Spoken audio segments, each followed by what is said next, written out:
저는 정말로 폰트를 굉장하게 중요하게 생각합니다. 이는 제가 영상이나 디자인 작업을 하고 또 그것을 중요하게 생각하기 때문에 폰트를 중요하다고 말씀드리는 건 아니에요.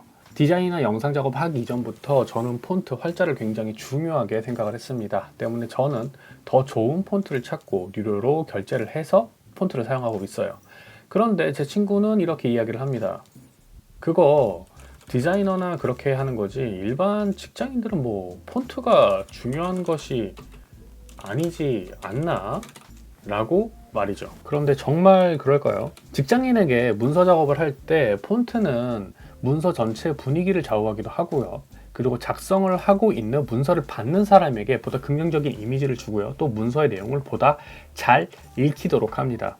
즉, 폰트는 단순한 디자인의 요소가 아니라 업무의 효율을 늘리고 가독성을 향상시켜서 문서의 퀄리티를 높여주는 굉장히 중요한 요소라고 할 수가 있어요.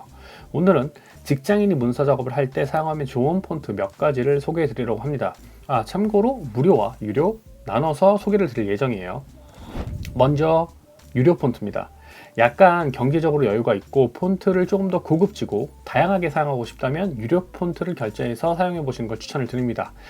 제가 추천하는 폰트는 산돌그룹의 네오고딕 1과 윤디자인의 윤고딕 700 시리즈입니다.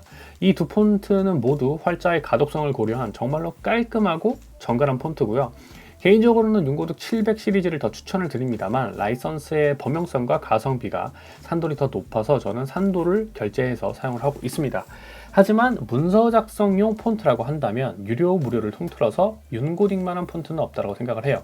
뭐 그렇다고 해서 산돌의 네오고딕 1이 나쁜 것은 절대로 아닙니다. 자, 지금 보고 계신 이 폰트 시리즈들이 바로 제가 가장 문서 작성용으로 많이 사용하는 산돌 고딕 네오1 유니코드 시리즈입니다. 산돌의 네오고딕 1이 보시면 아시겠지만 정말로 나쁜 폰트가 아니에요. 정말 직관적이면서도 시원스럽게 잘 뻗은 한글 폰트로 활자를 읽을 때 단 하나의 부족함도 없는 정말로 매력적인 폰트입니다. 거기다가 지금 화면에는 나와 있지 않지만 총 9개의 스타일을 지원을 해요. 굵기에 따라서 총 9개의 스타일을 제공을 하는데 이거는 문서의 속성이라든가 아니면 디자인적인 요소 여러 부분들을 고려를 했을 때 스타일이 많은 거는 정말로 큰 도움이 되거든요. 요거는 제가 또 나중에 설명을 드리도록 할게요. 추가로 산돌그룹 이 고딕 네오 시리즈, 네오고딕 시리즈는 총 3가지 버전이 있어요. 1, 2, 3 이렇게 있는데 각기 다른 매력을 가지고 있습니다.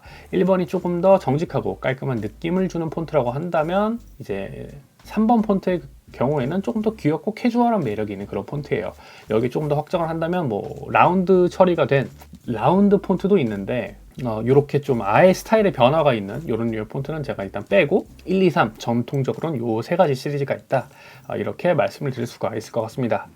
자, 그러면 제가 방금 유료 폰트 2가지를 소개를 드렸으니까 이번에는 무료 폰트 2가지를 소개를 드리도록 할게요. 유료 폰트 같은 경우에는 말 그대로 좀 부담스럽기 때문에 무료 폰트를 활용하는 기업체나 혹은 개인이 굉장히 많을 것 같은데 무료 폰트로 추천드리는 고딕서체는 스포카 한산스와 프리텐다드 폰트 이렇게 2가지입니다. 왜 나눔이 빠졌냐고 말씀을 하실 것 같은데 나눔은 뭐 다들 아시는 정말로 대표적인 그리고 많이 활용하고 있는 범용성 높은 폰트이기 때문에 제가 그냥 뺐습니다. 그래서 여러분들이 잘 모르시는 스포카 산스와 프리텐다트 이렇게 2가지를 소개를 드리는 거예요. 자, 먼저 스포카 산스부터 보도록 할게요. 스포카 산스는 유료 폰트에 버금가는 퀄리티와 고딕체가 가지고 있어야 되는 기본 소양이라고 할 수 있는 높은 가독성이 아주 매력적인 폰트입니다. 보시면 아시겠지만 스타일도 총 5가지로 지원을 해요. 씬, 라이트, 레귤러, 볼드, 그 다음에 미디움 이렇게 총 5가지 스타일을 제공을 해줍니다. 저는 최근에는 이제 프리텐다드 폰트를 주로 사용을 하고 있는데 그 전에는 산돌 네오고딕 1과 스포카 한산스체를 주로 많이 사용했습니다. 그리고 방금 말씀드린 프리텐다드 폰트도 한번 살펴볼게요. 이 프리텐다드 폰트는 애플의 애플 네오고딕에서 영감을 받은 폰트라고 할 수가 있어요. 참고로 애플 네오고딕은 산돌에서 제작을 했는데 뭐 이건 중요한 거 아니고요. 뭐 여튼 프리텐다드 폰트는 제가 최근에 정말로 굉장히 많이 사용하는 폰트 중에 하나고요. 이렇게 많이 사용하는 이유는요. 뛰어난 가독성은 물론이고 제가 웹에서 사용을 했을 때 OS X에서 사용하는 것 같은 폰트의 느낌을 굉장히 많이 받았어요. 그래서 이 폰트를 선호를 합니다. 무엇보다 애플 네오고딕을 많이 닮아 있기도 하고요. 그리고 무엇보다 총 7가지의 정말로 유료 폰트에 버금가는 다양한 스타일을 제공을 합니다. 폰트 스타일을 제공을 해요. 약 7가지. 굵기별로 정말 다양한 폰트를 제공을 하기 때문에 활용성이 굉장히 높은 폰트입니다.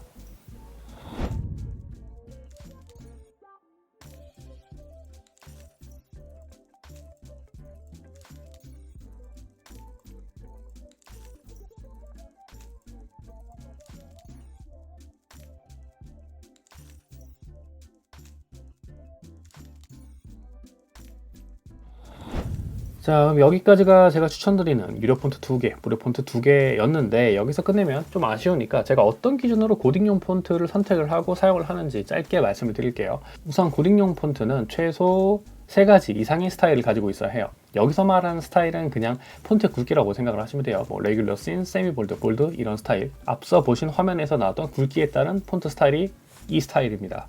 자, 제가 이렇게 말씀드리는 이유는요. 똑같은 폰트라고 하더라도 폰트의 굵기에 따라서 주는 인상이 굉장히 확 많이 바뀌기 때문이에요.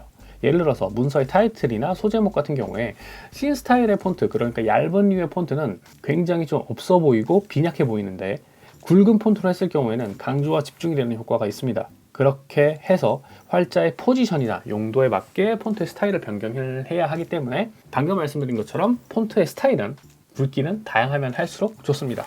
그리고 활자의 용도에 따라서도 조금 차이가 있어요. 방금 말씀드린 타이틀, 서브타이틀, 본문 등의 활자의 용도에 맞게 폰트의 디자인이나 스타일을 조금씩 변경을 해서 적용해서 사용해 주시면 됩니다. 예를 들어서 저는 제목용 폰트의 경우 굵고 강렬한 인상을 줄 수 있는 폰트를 선호를 해요.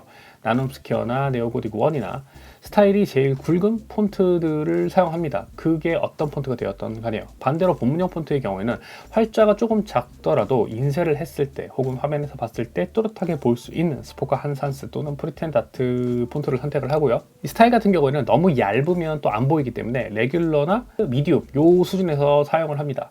반대로 정말로 중요하지 않은 뭐 첨언이라든가 뭐 보여도 그만 안 보여도 그만 뭐 요 정도의 폰트들은 이제 씬 폰트 스타일을 사용을 합니다. 본문 중간에 만약에 강조를 하고 싶은 내용이 있다면 한 단계에서 두 단계 정도 더 굵은 폰트, 그러니까 세미 볼드나 아니면 그냥 볼드 요 정도로 이제 폰트 굵기를 선택을 해서 사용을 하죠. 이런 식으로 폰트를 조금 바꿔서 나에게 맞는, 그리고 회사 업무에 맞는, 용도에 맞는 이런 폰트를 찾는다고 한다면요, 문서의 퀄리티나 가독성, 가시성으로 눈의 피로도가 훨씬 덜할 거고요. 그리고 업무 퍼포먼스도 생각보다 높아질 수도 있습니다. 참고로 오늘 소개드린 폰트에 대한 정보와 다운로드 링크는요, 영상 설명란에 있는데 제가 무료만 링크를 걸어 드릴게요. 그걸 참고하시면 될 것 같습니다. 오늘 영상은 여기까지고요. 지금까지, 그리고 앞으로도 저는 실무자입니다. 감사합니다.